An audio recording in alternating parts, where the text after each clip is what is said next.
आपने दुनिया की बेस्ट वॉशिंग मशीन खरीद ली, पर पाइप फिट नहीं है, प्रेशर मिसमैच है, वायरिंग पुरानी है, तो क्या मशीन काम करेगी? नहीं करेगी। एआई भी वैसे ही है। एआई टूल तो बन गया है, पर उसको लीगेसी सिस्टम से जोड़ना, सिक्योरिटी देना, कंप्लायंसेस इंश्योर करना और बिजनेस वर्कफ्लो में फिट करना, ये सब काम जो है वो इंडियन आईटी कंपनीज का ही है। तो actually AI is the engine and Indian IT is the mechanic, और मैकेनिक का काम कभी खत्म नहीं होता। एआई के आने से नए काम ऐड हो जाएंगे, जैसे एआई इंटीग्रेशन। कंपनीज बोल रही हैं कि एआई तो ले आओ, पर हमारा सिस्टम टूटना नहीं चाहिए। यही एंट्री होती है आईटी सर्विसेज फर्म्स की। आईटी सर्विसेज फर्म्स सिस्टम को तोड़ते नहीं हैं, धीरे धीरे एआई इंटीग्रेट करते हैं, टेस्टिंग करते हैं, फेल सेफ मैकेनिज्म बनाते हैं। दूसरा है एआई गवर्नेंस एंड रिस्क।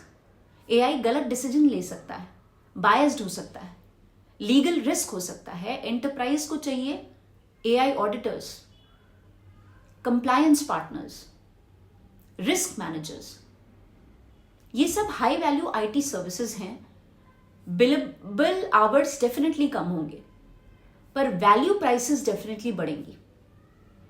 कम लोग, ज्यादा आउटपुट, बेटर मार्जिन्स, ये नेगेटिव नहीं है, ये इवोल्यूशन है। सर्वाइवल का रूल स्ट्रेंथ या इंटेलिजेंस नहीं होता, रूल होता है अडेप्टेबिलिटी। मार्केट में भी वही जीतता है जो सबसे ज्यादा स्मार्ट नहीं होता, बल्कि जो चेंज के साथ इवॉल्व करता है। इंडियन आईटी का गेम खत्म नहीं हो रहा, बस नेक्स्ट लेवल पे जा रहा है। जब इलेक्ट्रिसिटी आई थी तो लोग बोले थे कि कैंडल बिजनेस तो खत्म हो जाएगा।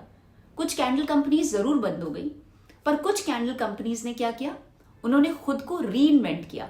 सिर्फ कैंडल मेकर नहीं बने, उन्होंने कहा कि हम कुछ डिफरेंट करते हैं, and they started making decorative lighting, aroma candles, emergency lights.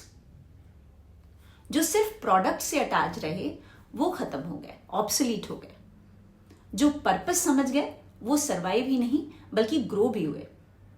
Indian IT भी उसी फेज से गुजर रहा है। वो कोडिंग का बिजनेस नहीं कर रहा, वो प्रॉब्लम सॉल्विंग का बिजनेस करता है। टेक्नोलॉजी चेंज होती रहेगी, पर जो अडेप्ट करता है वही फ्यूचर बनाता है। Thank you so much for watching.